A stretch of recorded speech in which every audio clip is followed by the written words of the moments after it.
Pengertian kewirausahaan. Dalam bahasa Inggris, wirausaha adalah entrepreneur. Istilah ini pertama kali diperkenalkan oleh Richard Cantillon, seorang ekonom Prancis. Menurutnya, entrepreneur adalah agen who buys means of production and certain prices in order to combine them. Dalam waktu yang tidak terlalu lama, ekonom Prancis lainnya, Jean-Baptiste Say, menambahkan definisi Cantillon dengan konsep entrepreneur sebagai pemimpin. Secara umum, banyak sekali definisi yang dikemukakan oleh para ahli mengenai kewirausahaan. Di bawah ini, saya kemukakan beberapa pendapat tersebut yang diambil oleh berbagai sumber. Harvey Leibenstein 1968-1979 mengemukakan kewirausahaan mencakup bagian-bagian yang dibutuhkan untuk menciptakan atau melaksanakan perusahaan pada saat semua pasar belum berbentuk atau belum teridentifikasi dengan jelas, atau komponen fungsi produktif belum diketahui sepenuhnya. B. Tujuan kewirausahaan.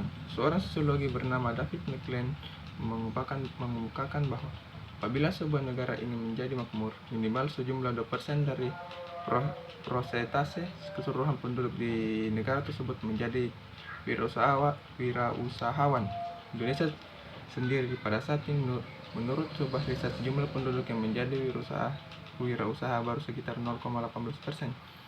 Menurut informasi yang saya baca di internet hari ini, tanggal 5 Maret hari ini, jumlahnya telah melonjak tajam menjadi, maka tidaklah mengherankan apabila saat ini kondisi perekonomian Indonesia tertinggal jauh dari negara tetangga, yaitu Singapura yang memiliki persentase wirausaha sebesar 7%, Malaysia 5%, Cina 10%. Apalagi jika harus dibandingkan dengan negara adidaya seperti Amerika Serikat yang hampir 13% penduduknya menjadi wirausahawan.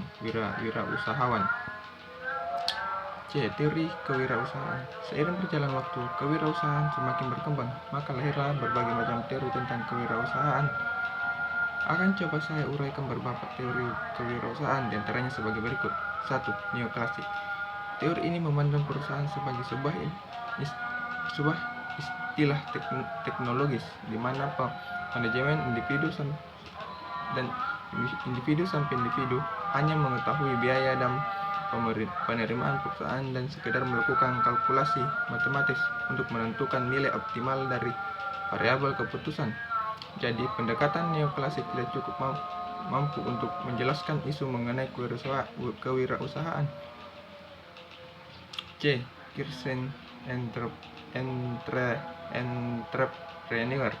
Dalam teori, Kircher menyorot tentang kinerja manusia, keuletannya, keseriusannya, kesungguhannya untuk swa atau mandiri dalam berusaha, sehingga maju mundurnya suatu usaha tergantung pada upaya dan keuletannya sang pengusaha. 2. Kirsten entrepreneur. Dalam teori, Kircher menyorot itu